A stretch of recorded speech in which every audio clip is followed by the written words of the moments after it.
नमस्ते मेरे मसीह के लोग। मेरा नाम ब्रदर ईडन गावन है। मैं दिल्ली का रहने वाला हूँ।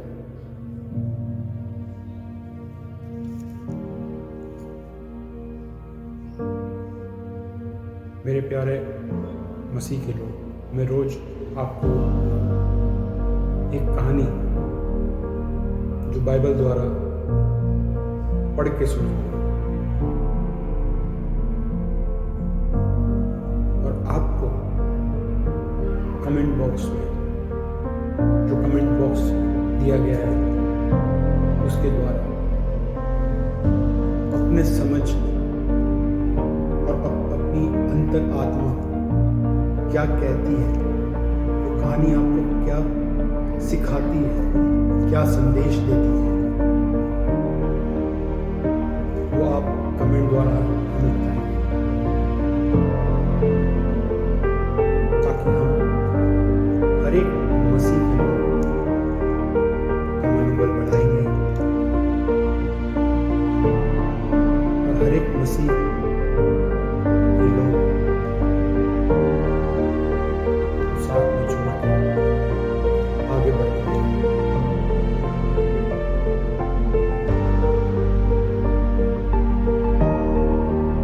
ऐसा भी हो सकता है कि अगर मैं उस कहानी का फर्क या संदेश बताऊं तो आपकी राय या आपकी सोच या अंतरी आत्मा से मेल नहीं खाएगी। सब अलग अलग तरीके के सोचते हैं, हम सब अलग अलग प्रकार से जीते हैं, लेकिन हम सब एक ही मसीह से प्यार करते हैं, यीशु मसीह, जीसस क्राइस्ट, जो हमारा उद्धार करता है। तो चलिए हम आपको आज पहली कहानी सुनाएंगे जो कि यूहन्ना चैप्टर 11 से है। ये मार्था और मरियम का संदेश जो यीशु मसीह को भेजते हैं कि लाजरस नहीं रहा।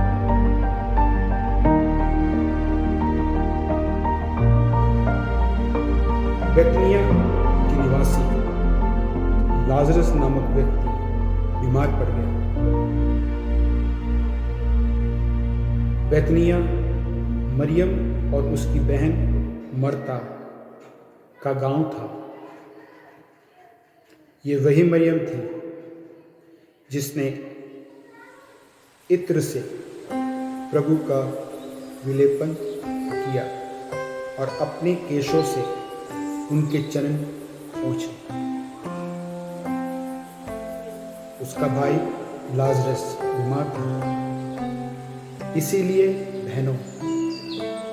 दोनों बहनों ने ईसा को कहला भेजा, प्रभु देखिए, जिससे आप प्यार करते हैं वो बीमार है। ईसा ने यह सुनकर कहा, ये बीमारी मृत्यु के लिए नहीं बल्कि ईश्वर की महिमा के लिए आई है। इसके द्वारा ईश्वर का पुत्र महिमान्वित होगा।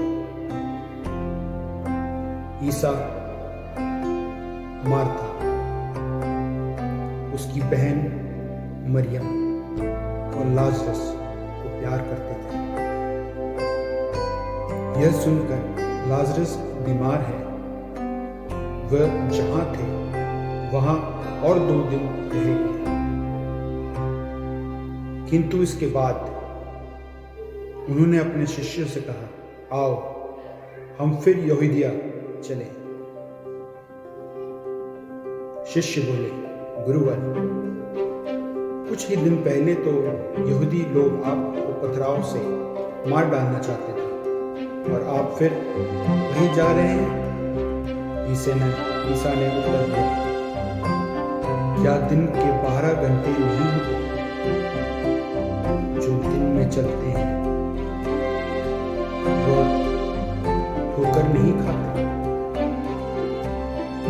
क्या वो इस दुनिया का प्रकाश देखता है? परंतु जो रात में चलता है वो ठोकर खाता है, क्योंकि उसे प्रकाश नहीं मिलता। इतना कहने के बाद वे फिर उनसे बोले, हमारा मित्र लाजरस सो रहा है, मैं उसे जगाने जा रहा हूं। शिष्यों ने कहा, प्रभु, यदि सो रहा है तो अच्छा हो जाएगा। ईसा ने यह उसकी मृत्यु के विषय में कहा था, लेकिन उनके शिष्य ने समझा कि वह नींद के विश्राम के विषय में कह रहे हैं। इसलिए ईसा ने उनसे स्पष्ट शब्दों में कहा, लाजरस मर गया है। मैं तुम्हारे कारण प्रसन्न हूं कि मैं वहां नहीं था, जिससे तुम लोग विश्वास कर सको। आओ हम उनके पास चले।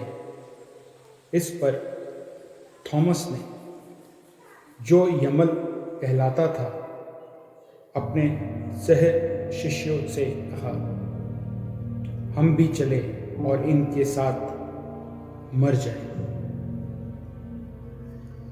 वहां पहुंचने पर ईसा को पता चला कि लाजरस 4 दिन से कब्र में है। बैतनिया यरूशलेम से 2 मील से भी कम दूर था। इसलिए भाई की मृत्यु पर संवेदना प्रकट करने के लिए बहुत से यहूदी मार्था और मरियम से मिलने आए थे। जो ही मार्था ने यह सुना कि ईसा आ रहे हैं, वह उन से मिलने गई। मरियम घर में ही बैठी रही।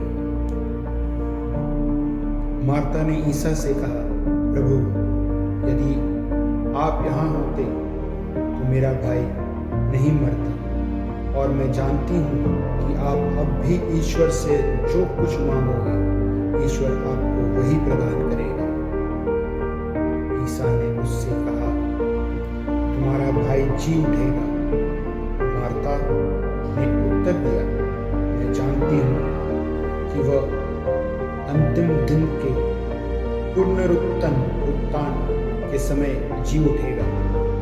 ईसा ने कहा, पुनरुत्थान और जीवन में है मैं हूँ। जो मुझ में विश्वास करता है वह मरने पर भी जीवित रहेगा, और जो मुझ में विश्वास करता हुआ जीता है वह कभी नहीं मरेगा। क्योंकि तुम इस बात पर विश्वास करते हो। उससे उत्तर दिया, हाँ।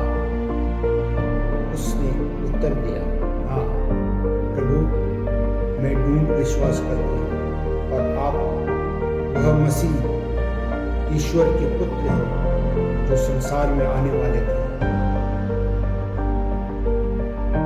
वह यह कहकर चली गई, और अपनी बहन मरियम को बुलाकर उसने चुपके से ये कहा, गुरुवर आ गए हैं, तुमको बुलाते हैं। ये सुनते ही वो उठ खड़ी हुई और ईसा से मिलने गई। ईसा अब तक गांव नहीं पहुंची थी। वह उसी स्थान पर थी जहां मार्था उनसे मिली थी। जो यहूदी लोग संवेदना प्रकट करने के लिए मरियम के साथ घर में थे, वह यह देखकर कि वह अचानक उठकर बाहर चली गई, उसके पीछे हो लिए, क्योंकि वह समझते थे कि वह कब्र पर रोने जा रही है।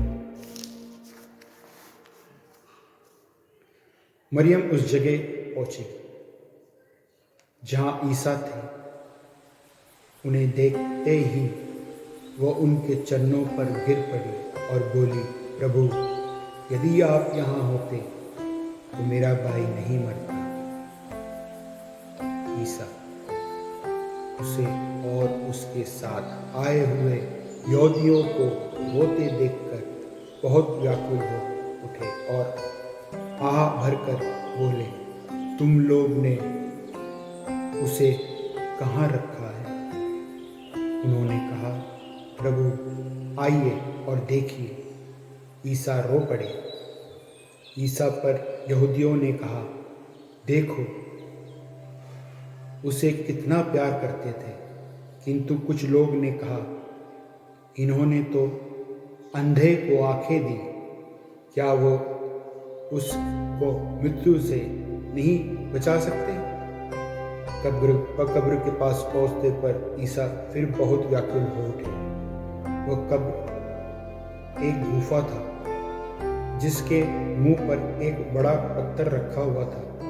ईसा ने कहा, पत्थर हटा दो। मृत्यु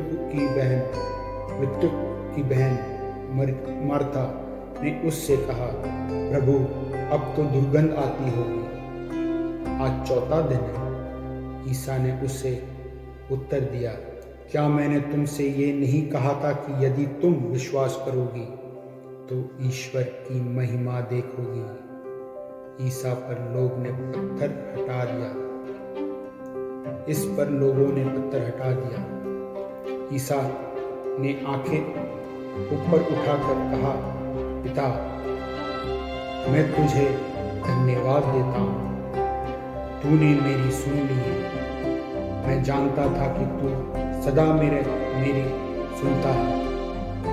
मैंने आसपास खड़े लोगों के कारण ही ऐसा कहा, जिससे वे विश्वास करे कि तूने मुझे भेजा। इतना कहने के बाद ईसा ने ऊंचे स्वर से पुकारा, लाजरस बाहर निकल जाओ। आओ। मृतक बाहर निकला। उसके हाथ और पैर पट्टियों से बंधे हुए थे और उसके मुंह पर अंगोछा लपेटा हुआ था। ईसा ने लोगों से कहा, इसके बंधन खोल दो और इसे चलने फिरने दो। आमीन। हो सकता है जब मैं पढ़ रहा हूँ कुछ शब्द इधर उधर मिस हो गया हो, क्योंकि मैं एक इंग्लिश बैकग्राउंड से बिलोंग करता हूँ और मुझे हिंदी पढ़ना बहुत अच्छा लगता है और इसमें कहानी मेरे को और स्पष्ट समझ में आती है। इसलिए छोटी सी कोई भूल चूक हो तो मुझे माफ कर दीजिए। और आपके कमेंट्स के लिए मैं इंतजार करता हूँ और मैं दुआ करता हूँ आप सबके लिए कि हमारे प्रभु यीशु मसीह आप सबको खूब आशीष दे, खूब बरकत दे। आप सबके घरों में आशीष भर कर दे। आप सब यीशु के नाम का जय जयकार करें। आमीन। God bless you. Thank you very much and do subscribe my channel, क्योंकि अभी अगला फिर एक नई कहानी लेके आऊंगा। ब्रदर ईटन, आई लव यू मसीह। Praise God.